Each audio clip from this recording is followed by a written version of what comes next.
ગૃહમંત્રી અમિત શાહના કડક આદેશ બાદ સમગ્ર રાજ્યમાં ઓપરેશન હન્ટની શરૂઆત થઈ ચૂકી છે।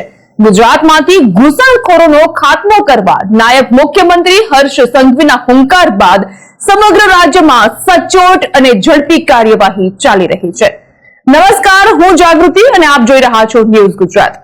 ઓપરેશન હન્ટ દરમિયાન ગુજરાતમાં ગેરકાયદે વસવાટ કરનાર 362 થી પણ વધુ બાંગ્લાદેશીની અટકાયત થઈ ચૂકી છે। તો વળી 782 થી વધુ શંકાસ્પદ વિદેશી નાગરિકોની ઓળખ અને દસ્તાવેજોની તપાસ ચાલી રહી છે। વાત મેગા સિટી અમદાવાદની કે જ્યાં સૌથી વધુ 166 જેટલા બાંગ્લાદેશી ઝડપાયા છે। જો કે આ તો શરૂઆતી આંકડો છે। જેમ જેમ આ કાર્યવાહી આગળ વધશે તેમ તેમ આ જે આંકડા છે તેમાં પણ આપણને વધારો જોવા મળી શકે છે। અમદાવાદમાંથી 166, સુરતમાંથી 84, સૌરાષ્ટ્ર કચ્છની વાત કરીએ કે જ્યાંથી 51 જેટલા બાંગ્લાદેશીઓ ઝડપાયા છે અને હજુ પણ આ કાર્યવાહી બુલેટ સ્પીડથી ચાલી રહી છે। અમદાવાદમાં ઝડપાયેલા કેટલાક લોકોએ ગેરકાયદે રીતે આધાર કાર્ડ, રાશન કાર્ડ મેળવ્યા હતા। ખબર છે કે નિયમો કેટલા કપરા છે, તેમ છતાં પણ આ ઘૂસણખોરોને આધાર કાર્ડ અને રાશન કાર્ડ પણ મળી જતા હોય છે।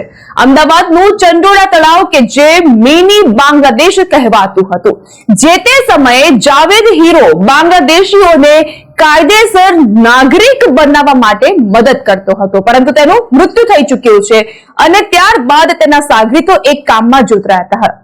જાવેદ હીરો બાદ લલ્લા બિહારીનું નામ બાંગ્લાદેશીઓના ગેરકાયદે વસવાટમાં સામે આવ્યું હતું। ઓપરેશન ડેલ્ટા અંતર્ગત પકડાયેલા લોકો પાસેથી આધાર અને રાશન કાર્ડ મળી આવ્યા હતા। વધુમાં તેઓ બાંગ્લાદેશી નાગરિક હોવાની પુષ્ટિ કરતા દસ્તાવેજ પણ મળી આવ્યા છે। ત્યારે આ જ સમગ્ર મામલે દસ્તાવેજો બનાવવામાં મદદ કરતા કેટલાક એજન્ટ્સના નામ અને નંબર પણ હાથ લાગ્યા છે।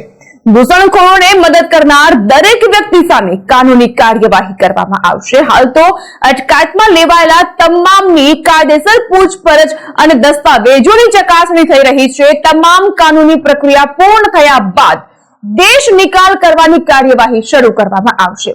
જો કે આ તો શરૂઆતી તબક્કો છે। ગેરકાયદેસર રીતે રહેતા બાંગ્લાદેશીઓની સંખ્યા હજુ પણ વધી રહી છે।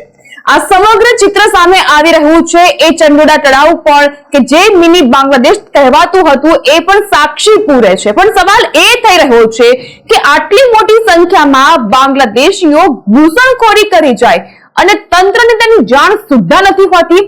શા માટે ક્યારે હુંકાર કરવામાં આવે અને કડક આદેશ આપવામાં આવે છે ત્યારબાદ જ રાજ્યના પોલીસ વડા અને તમામે તમામ મહાનગરોની પોલીસ, એસપી સહિતનો કાફલો મેદાનમાં ઉતરે છે અને આવા ઘૂસણખોરોની ઝાટકણી કરે છે। ऑपरेशन के दरमियान राजकोट शहर में हमें टेक्निकल एनालिसिस और ह्यूमन इंटेलिजेंस के आधार पे 450 से ज़्यादा लोगों का डेटा हमें प्राप्त हुआ था।